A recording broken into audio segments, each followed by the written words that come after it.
నమస్తే welcome to dot news నేను అనుష. పిఠాపురంలో ఎండతో సినీ గ్లామర్ పోటీ పడుతోంది. ఇన్నాళ్ళు జబర్దస్త్ టీం సందడి చేసింది. ఇప్పుడు పవన్ కోసం అందాల ముద్దుగుమ్మ నమిత బరిలో దిగుతోంది. అటు వైసీపీ నుంచి నటి యాంకర్ శ్యామల వంగా గీత కోసం చెమటోడిస్తోంది. మొత్తానికి పవన్ పోటీ చేసిన నియోజకవర్గంలో సినిమా సందడి మామూలుగా లేదు. బట్ వార్ వన్ సైడే అంటున్నారు ఫ్యాన్ పార్టీ ఫ్యాన్స్.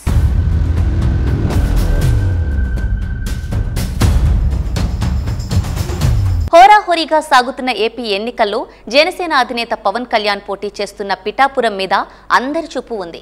గత ఎన్నికలకు భిన్నంగా ఈసారి ఒక్క స్థానం నుంచే పోటీ చేస్తున్న పవన్ కళ్యాణ్ ఓడించేందుకు పెద్ద ఎత్తున ప్రయత్నాలు జరుగుతున్నట్లుగా చెబుతున్నారు.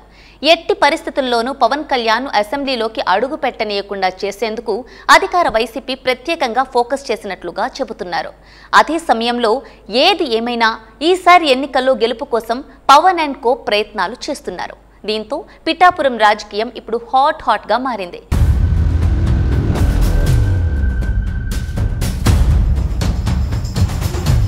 ఈ తరుణంలో యాంకర్, సినీ నటి, వైసీపీ నాయకురాలు శ్యామల సంచలన కామెంట్లు చేస్తున్నారు. పవన్ కళ్యాణ్ పిఠాపురంలో గెలవడానికి విశ్వ ప్రయత్నాలు చేస్తున్నారని, ఎంతమంది పవన్ కళ్యాణ్ కు మద్దతుగా నిలిచి ప్రచారం చేసినా పిఠాపురంలో వంగా గీతను మాత్రం ఓడించలేరని వైసీపీ నాయకురాలు శ్యామల ధీమా వ్యక్తం చేశారు. పవన్ కళ్యాణ్లో ఓటమి భయం కనిపిస్తోందని, నిజంగా ఆయనకు అంత పవర్ ఉంటే ప్రచారానికి హైపరాది లాంటి వాళ్లను తన ప్రచారంలో ఎందుకు ఉపయోగించుకుంటున్నారని ప్రశ్నించారు. గ్రౌండ్ లెవెల్లో ఉన్న రియాలిటీ ప్రజలందరికీ తెలుసని, పవన్ కు మద్దతుగా ఎంతమంది వచ్చి ప్రచారం నిర్వహించినా వైసీపీ గీత గెలుపు ఖాయమని అన్నారు. వంగా గీత రాజకీయ ప్రస్థానం చూస్తే అందరికీ అర్థమవుతుందని, ఆమె ఏ స్థాయి నుండి ఏ స్థాయికి పెరిగారో అర్థమవుతోందని అన్నారు. ఈ ఎన్నికల్లో పవన్ కళ్యాణ్ ఓటమి ఖాయమని, ఓటమి భయంతోనే ప్రచారంలో సినీ తారలను ఉపయోగించుకుంటున్నారని విమర్శించారు.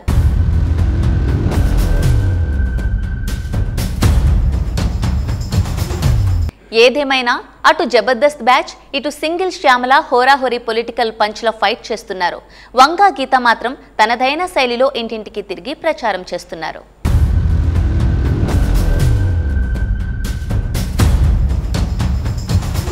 Please subscribe Dot News.